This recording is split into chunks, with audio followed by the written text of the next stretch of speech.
गणपतिमीशं करुणा।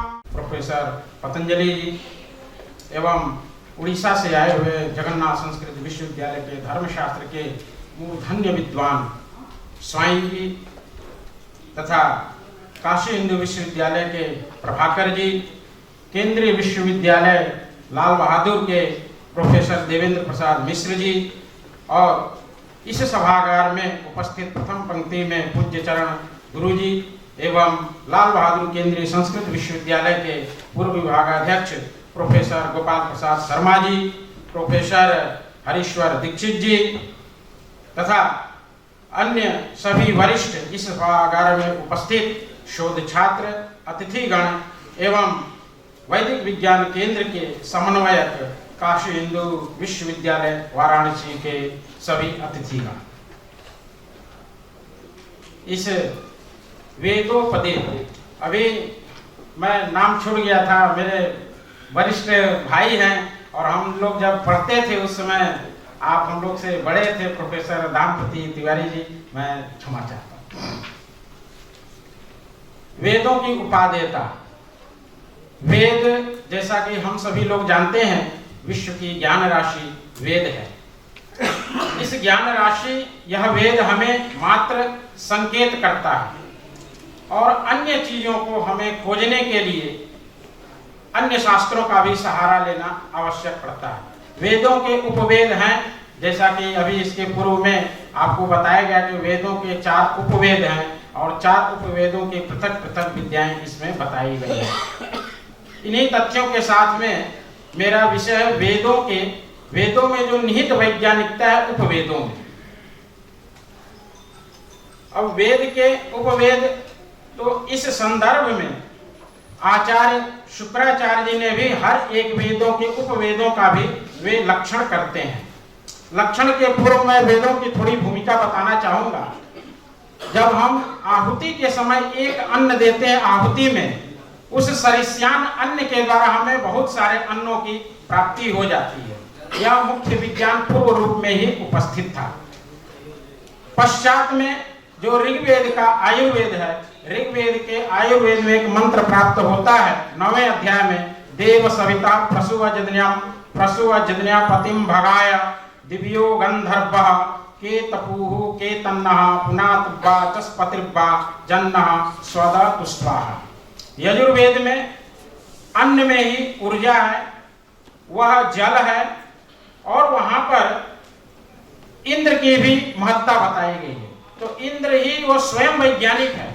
इंद्र की जब व्युत्पत्ति भी हम करते हैं, इराम दृणाति इत्यादि ये सब बताए गए हैं।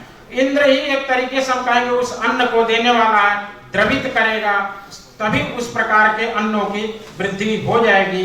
उसी प्रकार उस तत्व को और उस अन्न की शक्ति की नित्य वृद्धि हो, वह सूर्य तत्व करता है। यजुर्वेद में ऐसे प्रसंग हमें प्राप्त होते हैं। उसी प्रकार आचार्य शुक्राचार्य जी ने भी 32 विद्याओं के साथ में उल्लेख करते हैं। वेद के में मात्र हमें वेद में एक संकेत ही प्राप्त हो सकता है, उसके अन्य तथ्यों के, जैसा कि हमने कहा कि 32 विद्याएं, तो 32 विद्याओं में वेद हैं, वेद के उपांग हैं, उपांग के साथ में वेदांग हैं। 32 विद्याओं का उल्लेख आचार्य शुक्राचार्य करते हैं। वहां पर बौद्ध आदि जितने भी वेदांग के साथ में चतुर्दश विद्या, अष्टादश विद्या आदि ये सब बताए गए हैं, इसमें भी हम इनके तत्व को, वेद के उपांगों को प्राप्त कर लेते हैं। सर्वप्रथम शुक्राचार्य वेद के ऋग्वेद का लक्षण करते हैं, छिंदत्यार वेति सम्यगा कृत्योषधि हेतुता यस्मिन् ऋग्वेदोपवेदः स चायुर्वेदः संज्ञकः। ऐसा आचार्य शुक्राचार्य का मत है। यह वेद का जो ऋग्वेद जो है आयुर्वेद है। आयुर्वेद के संदर्भ में सभी लोग हम लोग जानते हैं, जिसमें सुश्रुत के ग्रंथ हमें प्राप्त हो जाते हैं।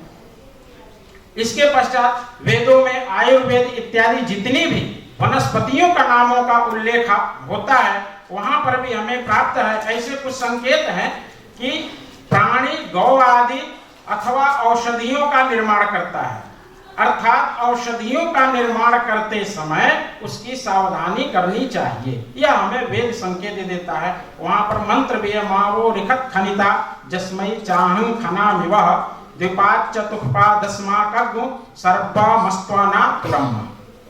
अर्थात यदि हम लैब यदि तैयार करते हैं किसी भी चीज का, तो हमें अपने अगल बगल अनेक संसाधनों का सावधानी पूर्वक यदि कार्य करेंगे तो हमारा वह लैब, वह प्रक्रिया बनाने की वैदिक विज्ञान की विधि, ऐसा लगता है कि वहां पर बहुत सुरक्षा के भी द्वारा कार्य किया जा सकता है, जैसे कि अन्य आधुनिक विज्ञान में उसका उपयोग निरंतर किया जा रहा है। इसी तरीके ऋग्वेद में भी हमें प्राप्त होता है, वहां कुछ ऐसे अंश है, वर्तिका शब्द का प्रयोग होता है, संभवतः नाड़ी को देख करके आयुर्वेद के द्वारा ज्ञान करना कि यह वर्तिका क्या है, इसको कर लिया जाता है। और उस वैदिक काल में प्रत्येक प्राणी को स्वास्थ्य किस प्रकार हमारा ठीक रहे, किस प्रकार उचित रहे, उसका सभी लोग जो है इन सब चीजों का ध्यान दिया करते थे, और वे सभी लोग आयुर्वेद के ज्ञाता हुआ करते थे। आयुर्वेद के ज्ञाता क्योंकि क्रमशः वे प्राचीन विद्याएं वेद की थी, जो निरंतर एक दूसरे के तरफ, जिस प्रकार आज के आधुनिक युग में हमें विरासत में जमीन पैतृक मिल जाती है, वस्तुतः ये विद्या भी सभी को पारंपरिक रूप से गृह, घर से घर सभी को प्राप्त होता जाता था। और वेद की इसीलिए समग्र विद्याएं जितने भी हैं, वेद हमें संकेत दिए और उसके उपवेदों में सारी विद्याएं हमें निहित हो गई। इस प्रकार से सभी सुश्रुत संहिता से लेकर के अन्य भी जितने भी आयुर्वेद के तत्व मिलते हैं, वे हमें ऋग्वेद से ग्राह्य हो जाते हैं। धनुर्वेद में जैसा कि आपने बताया कि हम अपने आत्मरक्षा आदि कैसे करें, तो उसमें भी वर्णन प्राप्त होता है। इंद्र आसान्यता, और इंद्र 17वें अध्याय में इस प्रकार में बहुत सारे मंत्र हैं, जिसको सेनाएं किस प्रकार से सुरक्षित रहेंगी, किस प्रकार से नहीं रहेंगी, ऐसे भी उल्लेख हमारे यजुर्वेद में प्राप्त हो जाते हैं। चूंकि यह यजुर्वेद के प्रत्येक मंत्र जितने भी हैं, वहाँ धनुर्वेद के संदर्भ में जो कि बताए जा रहे हैं, उन तत्वों को इस समय हम कहीं ना कहीं युद्ध क्षेत्र में आदि अनेक क्षेत्रों में उसका हम देखने के लिए अथवा उसका उल्लेख यजुर्वेद के धनुर्वेद से जोड़ देते हैं। अब आता है गांधर्व वेद। गांधर्व वेद सामवेद का उपवेद है। गांधर्व वेद में जो क्लासिक म्यूजिक है, उदात्त, अनुदात्त, स्वरित आदि ये सब जितने भी स्वर बताए गए हैं, वस्तुतः वे कहीं ना कहीं नारदी शिक्षा का जब हम अध्ययन करते हैं तो ऐसा पता चलता है कि यह उदात्त, अनुदात्त, स्वरित से पूरे ये संबद्ध ही हैं, ये विषय हैं। ये गांधर्व वेद की संज्ञा इनको दी गई है। अथर्ववेद में भी इसका उल्लेख हमें प्राप्त होता है कि उस समय जो गृह कार्य हुआ करता था, लोगों के बीच में जो हुआ करता था, उसमें अनेक प्रसंग गाथा गान के, गान आदि के, ये सब के भी विषय हमें वर्णन बहुत अच्छी तरीके से प्राप्त था। अथर्ववेद हुआ, ऋग्वेद हुआ, और यज्ञ के भी समय कुछ ना कुछ गान की परंपरा रही है, और उसका दूसरा रूप या निश्चित वह मूल जो है सामवेद में उस गान की प्रक्रिया का अवलोकन करते हैं। उसमें स्वर की भांति गान के रूप में उसको किया जाता है। उसमें भी उदात्त है, अनुदात्त है, स्वरित है,